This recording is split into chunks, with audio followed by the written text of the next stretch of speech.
É realmente uma alegria grande, uma honra para mim poder estar aqui nesta noite com os irmãos num culto realmente importante da igreja, que é o culto da família. Temos que lembrar que a igreja, ela é composta por famílias. E as famílias bem estruturadas, famílias que realmente temem ao Senhor, famílias que tenham prazer de estar na casa do Senhor, são famílias que vão fazer diferença, não só na igreja, como também na sociedade em que nós vivemos. Queridos, quero agradecer em primeiro lugar ao Senhor nosso Deus por esta oportunidade que Ele me dá de estar aqui. Quero agradecer uma vez mais ao pastor Manuel por me conceder usar o púlpito da sua igreja. E quero agradecer também ao departamento da família, na pessoa do nosso amado irmão presbítero Fabrício Bial, que me nomeou para eu estar aqui nesta noite. É uma honra muito grande, uma alegria. E, queridos, falar sobre família é algo extraordinário, é um tema extraordinário, é um tema vasto, mas ao mesmo tempo é um tema de grande responsabilidade, visto que a sociedade em que nós vivemos, ela se tem desviado dos padrões que Deus elaborou para a família. Mas, queridos, com a graça, com a direção do Espírito do Senhor, nós vamos falar nesta noite aquilo que o Senhor colocou no meu coração e que também falou para mim. Vou dizer desde já que eu não trago aqui nada de novo. Aquilo que nós vamos falar aqui nesta noite, os irmãos já sabem, os irmãos já ouviram falar, possivelmente, muitas vezes, de diversas maneiras, mas o Senhor quer nos lembrar, uma vez mais, o que é família e como é continuar sendo aquela família abençoada, um casamento abençoado na presença do Senhor nosso Deus. Vamos abrir as nossas Bíblias no livro de Gênesis, no capítulo 2, e nós vamos iniciar no verso 18 até ao 25. E eu queria que os irmãos ficassem também, não vamos ler, mas ficassem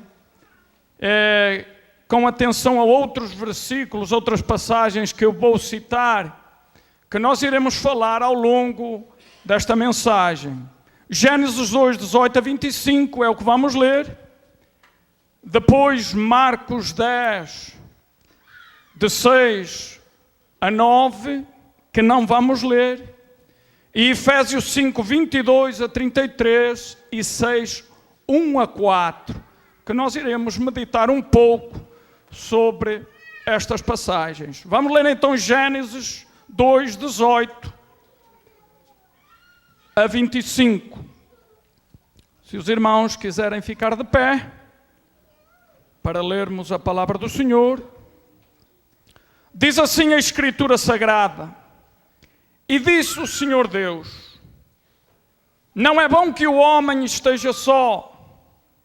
Far-lhe-ei uma adjutora que esteja como diante dele.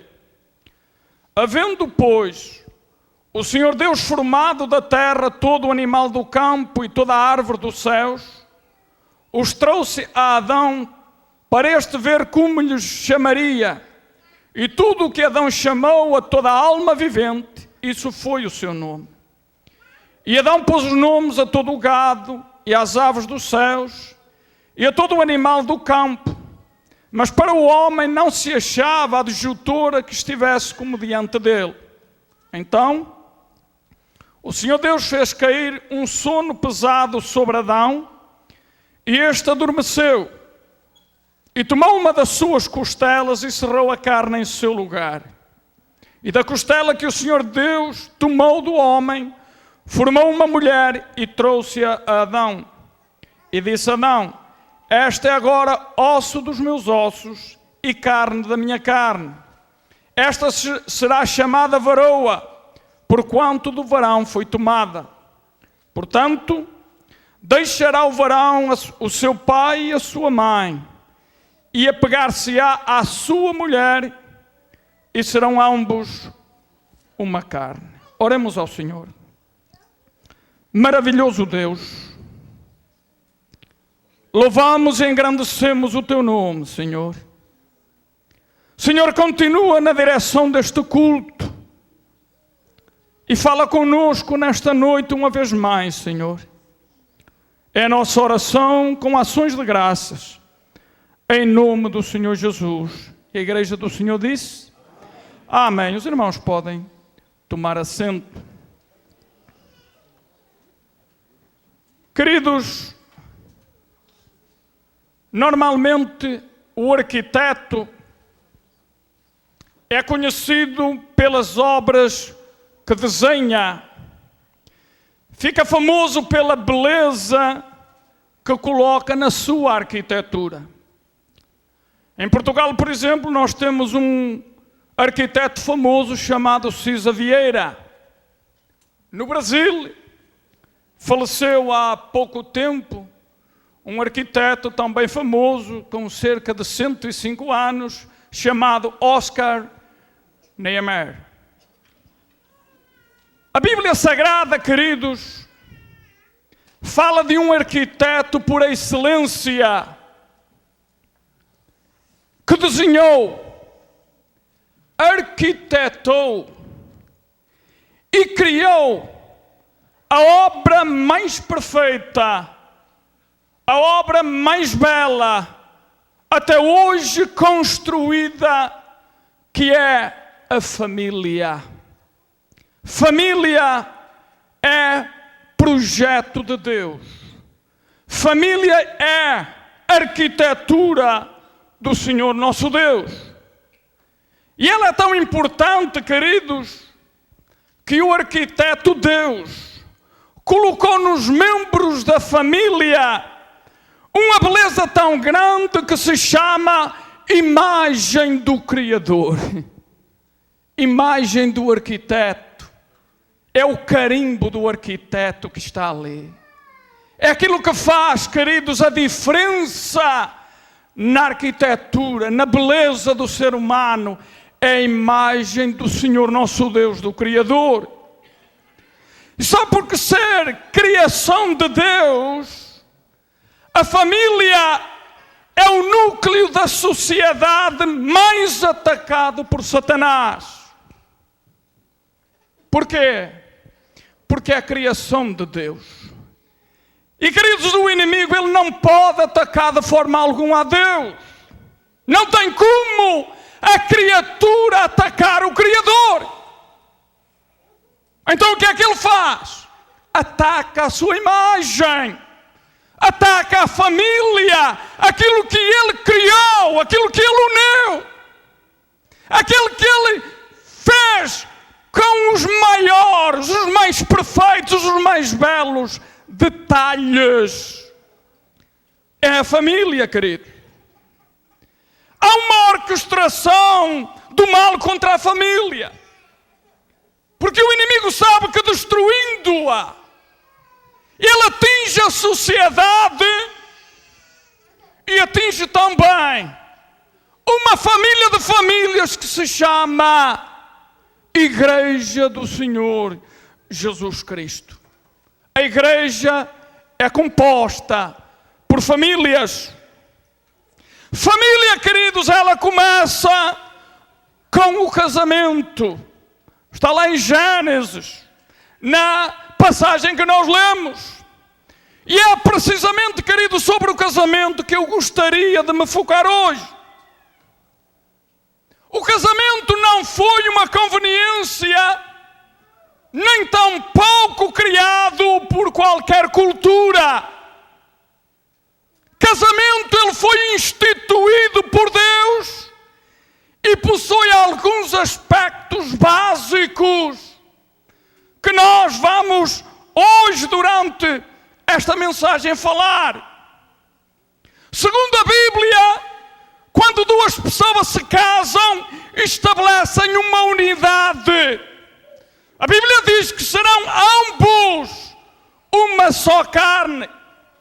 Mas eu vou dizer, queridos, isso não é automático. Infelizmente não depende apenas de Deus e da sua vontade. Seria ótimo, seria bom. Deus estabelecia e acabou. É realmente a vontade de Deus. Mas não acontece automático. Para que isso aconteça é preciso que algumas condições sejam satisfeitas. E dentro dessas condições, algumas têm a ver com a postura que nós assumimos. Há condições que têm a ver com a nossa postura. Gostaria, queridos, de refletir algumas que considero importantes para uma unidade perfeita no casamento e, por conseguinte, no meio da família também. Em primeiro lugar, temos que ter a noção de que o meu casamento é indissolúvel. Está na Bíblia. Eu gosto de pregar Bíblia, querido. Está na Bíblia, o meu casamento é indissolúvel. Os irmãos se lembram dele dizer que, para ficarem com atenção nas outras passagens que eu citei, no capítulo 10 de Marcos, o Senhor Jesus fala sobre as características do casamento. Infelizmente, queridos, em nossos dias, muitos se casam com o pressuposto de que, se por qualquer motivo o casamento não estiver satisfazendo as expectativas, ele pode ser desfeito. É a mentalidade da juventude hoje. Eu não digo a juventude cristã. É a mentalidade do mundo em que nós vivemos. Vamos tentar. Se não der certo, vai um para cada lado. Quando, no tempo de Jesus, queridos, não era muito diferente. Quando perguntaram a Jesus o que ele achava disso, a resposta que ele deu, se ele achava bem haver separação, a resposta de Jesus foi baseada em quê?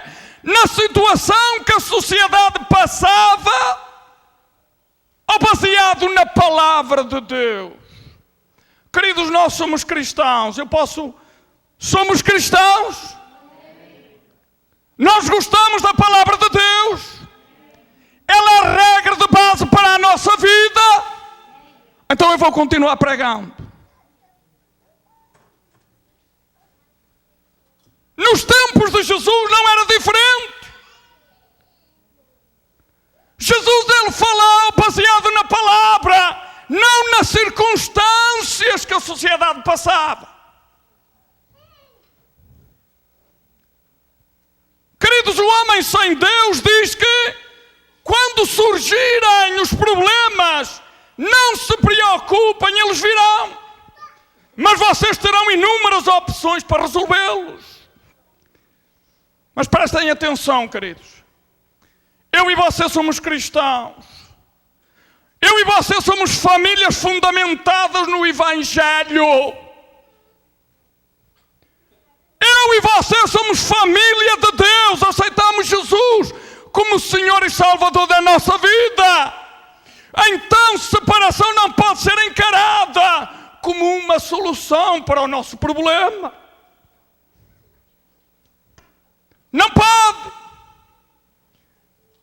O homem e a mulher, o casal, devem estar conscientes de que o casamento é para toda a vida.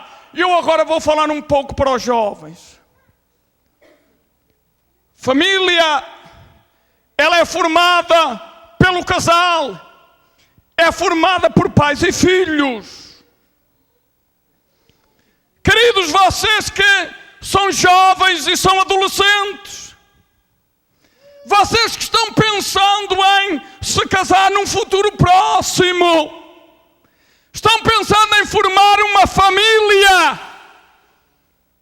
eu digo, vejam bem, casamento é sério. Vocês estão tendo fazer um compromisso para o resto da vida. Resto da vida. Eu vou dizer uma coisa, e toma quem quer. Não se apressem. Há muita gente que conhece hoje e pouco tempo depois estão casados. Quem o fez e deu certo, amém? Eu não vou condenar. Mas tenham o seu tempo, conheça com quem você vai passar o resto da vida. Sabem, queridos, a pessoa para se conhecer, diz o ditado que precisa comer muito sal. Precisa comer muito sal com a pessoa. Agora eu vou perguntar para você, o sal, como é que ele se come? Grandes ou pequenas proporções? Se é preciso comer muito e o sal se come em pequenas proporções, significa o quê? Que leva tempo. Leva tempo, queridos. Não é em meia dúzia de meses que você vai conhecer uma pessoa, não. Pode dar certo, pode não dar certo. Conheça bem com quem você vai viver para o resto da vida. Eu conheço alguns casos, queridos, que não deram certo. E mesmo, queridos, sendo hoje dentro da igreja, eu me vou atrever a dizer uma coisa, mas eu tenho que dizer. Nem sempre os que estão dentro da igreja são verdadeiros crentes de nosso Senhor Jesus Cristo. Eu conheço um caso que eu vou aqui contar rápido, de alguém que tinha uma filha e um determinado indivíduo foi para a igreja com a intenção de conquistar aquela moça. E eu vou dizer para você, ele aceitou a Cristo, entre parênteses, foi batizado, conquistou a moça, casou com ela e pouco tempo depois espanqueava e acabou em separação, querido. Casamento é coisa séria. Família, construir família é coisa séria. E nós temos que ver com quem nós andamos. Sabem, queridos, casamento é para toda a vida.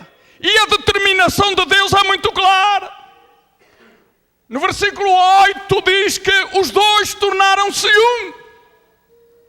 É o próprio Deus quem decreta isso. E aquilo, querido, que é decretado por uma instância, somente pode ser revogado por uma instância superior. E agora eu vou fazer uma pergunta: quem é superior a Deus? Quem é superior ao Senhor nosso Deus? Jesus diz assim: não separa o homem aquilo que Deus uniu. Jesus disse: Não separa o homem aquilo que Deus uniu. Então o meu casamento, queridos, eu que sou cristão, eu que sirvo ao Senhor, eu que sou da família cristã, o meu casamento é para toda a vida. Segundo lugar, no meu casamento, o relacionamento é regido por uma aliança. Queridos, contrato e aliança é diferente. No mundo é um contrato, na igreja é uma aliança. Nosso Deus é um Deus de alianças. Nós conhecemos muitas na Bíblia Sagrada. Queridos, parece uma mensagem pesada, mas não é. Quero dizer que ela falou primeiro para mim. Ele nos ensina que os relacionamentos devem ser baseados em alianças. Geralmente os casais, quando pensam em casar, em celebrar a cerimónia, uma semana antes eles vão ao cartório e vão ali fazer um contrato. O contrato tem as suas cláusulas.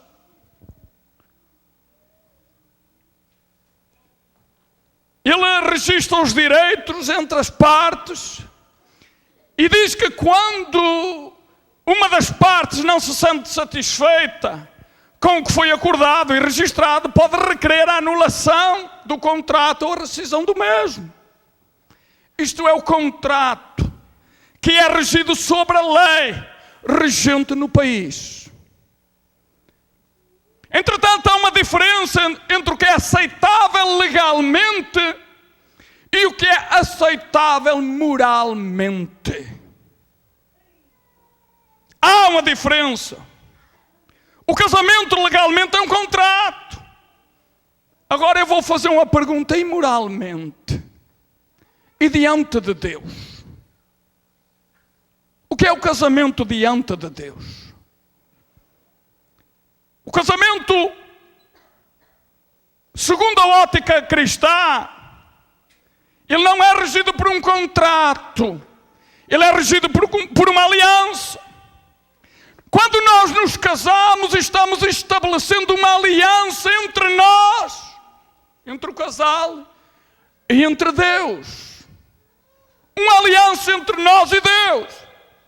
Isso quer dizer que não são mais as minhas satisfações, não são mais as minhas expectativas pessoais que determinam a continuidade ou o rompimento do meu casamento, da minha relação.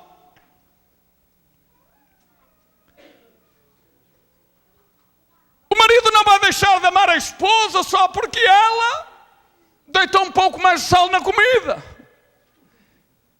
Por sua vez, a esposa não vai deixar de amar o marido só porque ele não trouxe flores numa data especial. Se é que isso toca realmente. Mas nós, queridos, o casamento, ele é regido por uma aliança de amor. E sabe, o amor, ele é tão significativo que o apóstolo Paulo escreveu uma carta e um capítulo inteiro dessa carta fala do amor. Noutro contexto, ok? Eu não vou falar do contexto que está lá na carta, mas vou falar das características do amor. O amor, esse que rege a aliança entre o casal.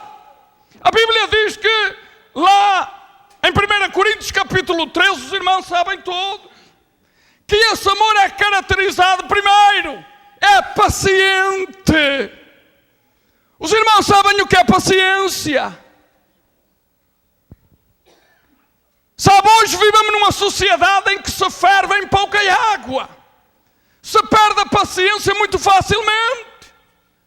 Quem ama é paciente. O amor é paciente. O amor é bondoso. O amor não é invejoso. O amor não é arrogante. O amor não é orgulhoso. O amor não maltrata. E agora, queridos, o amor não busca busca seus interesses. Sabe o que é que está acontecendo hoje? O ser humano, ele pensa demasiado em si. O ser humano só pensa nele. Mas o amor pensa nos outros.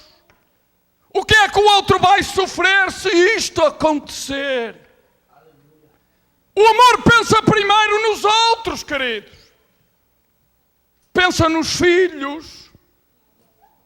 O amor pensa na família. O amor pensa no bem-estar do outro e pensa depois nele. Então o amor não busca os seus interesses. É isso que estamos vendo hoje na sociedade. Os meus interesses primeiro. Eu em primeiro lugar. E depois eu. E continuo eu. E se sobrar alguma coisa é para o outro. Esta é a nossa sociedade. Mas o casamento é regido por uma aliança de amor.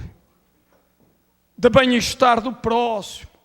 Que pensa nos outros primeiro.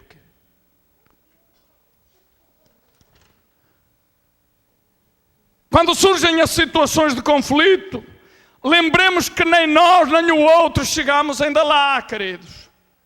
Ainda estamos numa caminhada. Os irmãos, lembram-se de eu dizer que é preciso conhecer bem com quem vamos passar o resto da vida. É que mesmo durante a caminhada nós ainda continuamos nos conhecendo, queridos. E vamos continuar conhecendo até à morte. Lembremos do dia em que estabelecemos uma aliança entre nós e Deus. Eu não sei se os irmãos disseram, mas eu disse. Olhem o que eu disse. Quando o celebrante perguntou se estava disposto a amar na alegria e na dor. Na alegria é fácil, queridos. Na dor já é complicado. Na abundância e na escassez. Na saúde e na doença. E ele terminava assim até que a morte o separe. E eu, se quis ser casado, disse: aceito. Eu creio que isso aconteceu com todos nós e acontece com todos que querem casar. Na alegria e na tristeza, na abundância e na escassez, na saúde e na doença. E eu vou dizer para você, querido, os problemas vêm sim. Quem disser que tem uma família perfeita, que nada nunca houve, glória a Deus. Mas sabem, queridos, eu atrevo-me a dizer uma coisa, é que casamento perfeito, relação perfeita, sem nada, só Romeu e Julieta.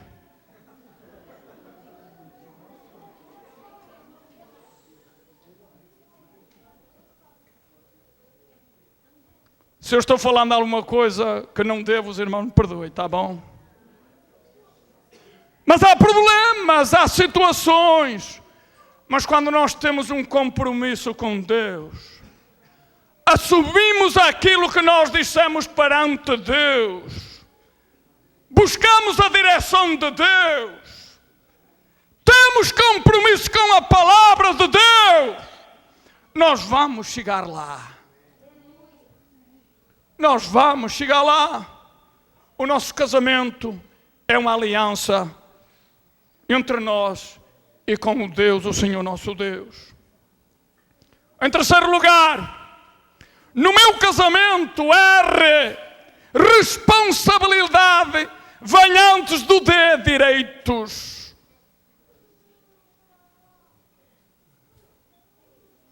Os irmãos ouviram o que eu falei? A responsabilidade vem antes dos direitos. Tem muitos casamentos que não dá certo porque os cônjuges somente estão preocupados com os direitos, esquecendo-se dos deveres e responsabilidades. Quando vamos para a carta que o apóstolo Paulo escreve aos Efésios, como é que ele começa? Pelos direitos ou pelas responsabilidades? Vamos ver.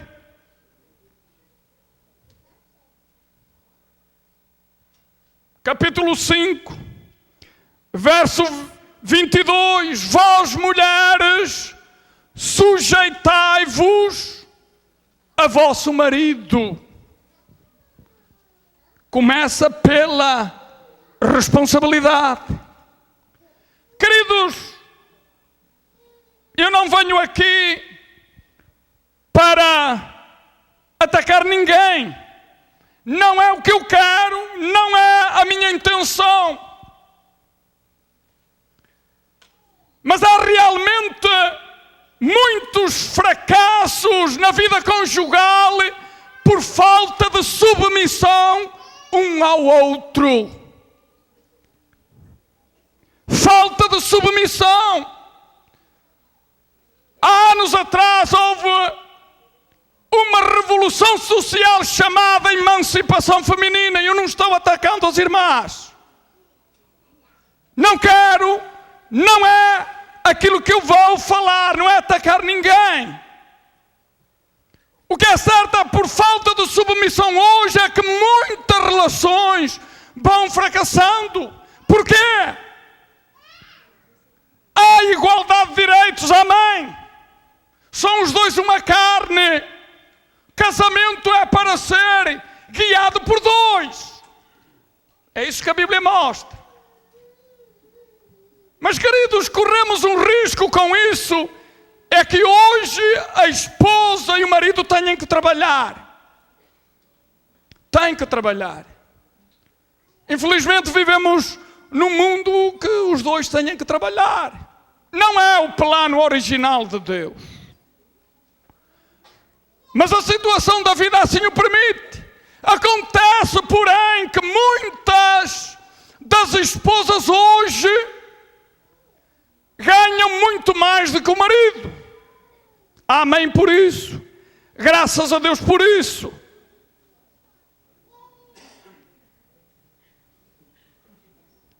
Mas acontece uma coisa que é um problema sério. Na hora do problema, na hora de ser enfrentado o problema e ser resolvido, sabe o que ela diz para ele? Eu ganho mais do que tu, não preciso de ti para nada, a porta está ali e vira-te. Queridos, eu não estou a atacar as irmãs. É o que realmente está acontecendo na sociedade em que nós vivemos hoje. Infelizmente a igreja não fica impune a esses acontecimentos. Nós temos que pensar primeiro nos outros, nas responsabilidades que nós temos. Sabem, porque há um padrão no casamento e o homem e a mulher devem se espelhar no padrão que Deus traçou para o casamento.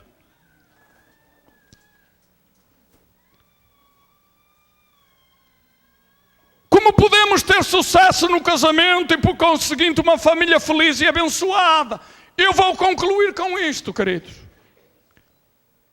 Entenda que o lar, a família, a relação entre marido e mulher, a relação entre pais e filhos fazem parte do plano original de Deus. Foi o Senhor que criou a família. Foi Ele que tomou a iniciativa de constituir esta, que com certeza é a principal célula da sociedade e também da igreja. Foi Deus que criou. Eu e você somos criação, somos arquitetura do Senhor nosso Deus. Segundo lugar, entenda que juntamente conosco Deus está altamente interessado na felicidade conjugal e de toda a família. Deus está interessado por ver famílias felizes, abençoadas, bem estruturadas. Deus tem prazer. Mas, queridos, há algo que agora me toca a mim e a você. Deus faz a parte dele, eu e você temos que fazer a nossa. Terceiro, agora é para mim e para você. Edifica o seu relacionamento conjugal sobre os fundamentos da verdade e transparência. No casamento não pode haver mentira. Não pode haver nada escondido, queridos. Precisamos ser verdadeiros um para o outro, transparentes. Não esconda nada da pessoa amada, queridos. Sabe porquê? Você esconde, mas aquele inimigo ele vai descobrir. Ele vai destapar. E aquilo que você pode resolver no início, mais tarde vai ficar complicado. Vivam a vida transparente e verdadeira com a pessoa amada. Quarto lugar, seja fiel. O amor exige fidelidade. Isto é para ele e é para ela. É para mim e para a minha esposa também. Amor exige fidelidade. Sabem, queridos, há muito homem que se acha machão. Ele pode fazer o que quer, mas a esposa não.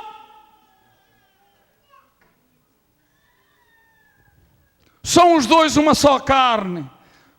O amor exige fidelidade. Quinto lugar, valoriza as virtudes da pessoa amada. Valoriza as virtudes da sua esposa. Valoriza as virtudes do seu marido. A tendência é o contrário. Nós temos a tendência de realçar muitas vezes os defeitos. E as virtudes, queridos? Eu vou dizer para você uma coisa: o alvo da união conjugal não é pensar igual, mas é pensar junto. A minha esposa não pensa igual a mim, eu não penso igual a ela, mas nós pensamos juntos. E sabem, queridos, as nossas diferenças nos complementam. Essa é a beleza do casamento, é as diferenças complementarem. Sabem, em 7 bilhões de seres humanos que há no mundo, nenhum tem impressões digitais igual. Algum tem? Sabem porquê, queridos? Eles pensam diferente, agem diferente. Deus não criou robô. Deus criou o ser humano que age e fala diferente. Não tente mudar ou criar uma pessoa à sua imagem, não vai dar certo. Nós muitas vezes bancamos a imagem do Criador. Queremos aquela pessoa desenhada por nós. Não dá, querido. Não tente criar uma imagem na sua esposa ou no seu marido, não vai dar certo. Outra coisa, não exija aquilo que não lhe pode ser dado. Fulano tem isto, olha, aquela, o marido deu-lhe isto, porque é que eu não tenho? Muitas vezes eu não tenho porque não tenho condição para ter. A Bíblia diz para estarmos satisfeitos com aquilo que temos. Se tivermos a oportunidade, glória a Deus.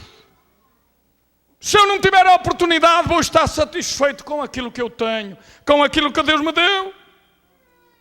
Somos demasiado exigentes muitas vezes, queridos.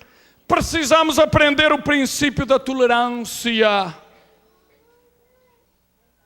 E para terminar, sexto, tenham tudo em comum.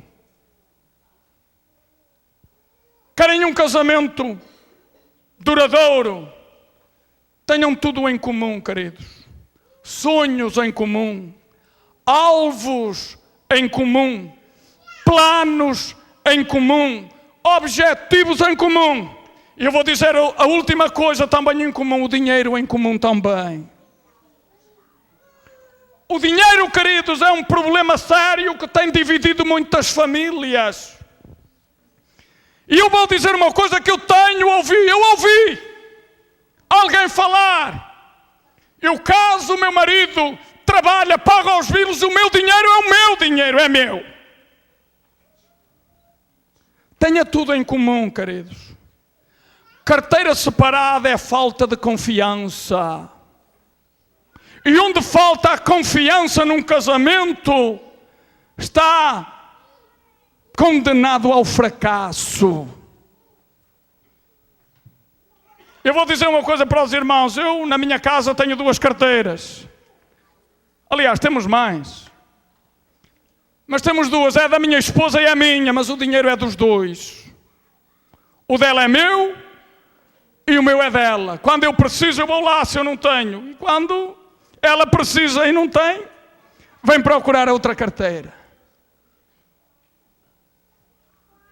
Existem muitas famílias, queridos, vivendo na mesma casa, mas separados dos princípios da convivência familiar. Tenha tudo em comum. Transmita confiança para a pessoa amada. Não esconda nada dela ou dele. E você vai ver se o casamento dá ou não dá certo. Para concluir, a nossa sociedade precisa de referências. A sociedade em que nós vivemos precisa de referência. Que Deus nos ajude para que a nossa família sirva de referência, impacte esta sociedade em que nós vivemos. Somos família diferente, queridos. Somos família cristã. Somos família fundamentada na palavra de Deus. E isso é que vai fazer a diferença na sociedade em que nós vivemos. Por isso eu encorajo vocês nesta noite a investir mais na sua família. Invista na sua família. Invista no seu casamento. Famílias saudáveis vão com certeza constituir igrejas saudáveis e uma sociedade melhor. Vamos investir na nossa família, queridos. Vamos investir no nosso casamento. Vamos primar pelo casamento bíblico e ver bem aquilo que nós vamos fazer quando estamos assumindo esse compromisso. A Bíblia Sagrada diz que é para toda a vida e não se para o homem aquilo que Deus ajuntou. Está na Bíblia, queridos. E eu tenho que falar o que está na palavra do Senhor. Não me posso calar daquilo que o Senhor colocou no meu coração. E eu creio que de alguma forma todos nós fomos abençoados pela palavra do Senhor. Eu fui. E que realmente eu desejo que os casamentos sejam abençoados pelo Senhor nosso Deus. E que eles cheguem lá bem ao final. Até aquele dia que um partir, ou então os 2. O ideal, queridos, é que eu queria ir no dia que a minha esposa fosse. Somos os 2 uma só carne. Mas o Senhor é que sabe, não é? Então que o Senhor nos ajude. Vamos investir na nossa família. Vamos investir no nosso casamento. Vamos fazer de alguma forma mudar o pensamento da sociedade em que nós vivemos em relação ao casamento. E quando alguém disser que pode parar o casamento de alguma forma, você tenha coragem e diga: não, não é assim, a palavra do Senhor não diz assim. O próprio Senhor Jesus diz que não era. O casamento é para toda a vida. Sabe, querido, se nós metemos essa mentalidade na nossa cabeça, o casamento vai para a vida. Muito rapidamente eu vou contar um testemunho. Há 21 anos atrás eu tinha aqui, quando cheguei aqui aos Estados Unidos, um amigo e trabalhamos juntos. Ele era do Brasil, era ainda relativamente jovem, era casado, não tinham filhos ainda. E resolveram voltar para o Brasil. Montarem lá um negócio qualquer de computadores e foram. Alguém disse para eles: olha, vocês vão e vão tentar. Se não der certo, vocês voltam. E ele disse assim: não, eu não vou com essa mentalidade. Eu vou com a mentalidade de ir, montar lá o meu negócio e ficar lá. Porque se eu vou com a mentalidade de não dar certo, seguro e certo que eu vou voltar aos Estados Unidos. 21 anos passaram, queridos, eu nunca mais vi esse homem voltar aos Estados Unidos. Casamento é assim. Eu me vou casar até que a morte me separe. Nós não vamos pela mentalidade do mundo, da mídia, do que o mundo ensina por aí. Não, nós vamos com a mentalidade da palavra do Senhor nosso Deus. O meu casamento é para toda a vida. Amém? Oremos ao Senhor. Maravilhoso Deus. Louvamos e engrandecemos o Teu nome. Muito obrigado pela Tua palavra, Senhor. Muito obrigado pelo aquilo que o Senhor falou ao meu coração. Senhor, continua abençoando esta família, Pai. A família Filadélfia aqui em Danbury. As famílias, Senhor, que a compõem. Senhor, continua a abençoar o casamento. Continua a abençoar os filhos. Continua, Senhor, dando diretrizes para levarem o casamento avante até que a morte separe, Senhor. Continua com as nossas vidas nos orientando, nos dando graça, direção, para sabermos contornar, Senhor, as situações que vierem à nossa vida. Nos ajuda a viver uma vida verdadeira e íntegra na Tua presença e sermos cumpridores da Tua palavra, Senhor. Nós oramos e agradecemos em nome do Senhor Jesus. Amém.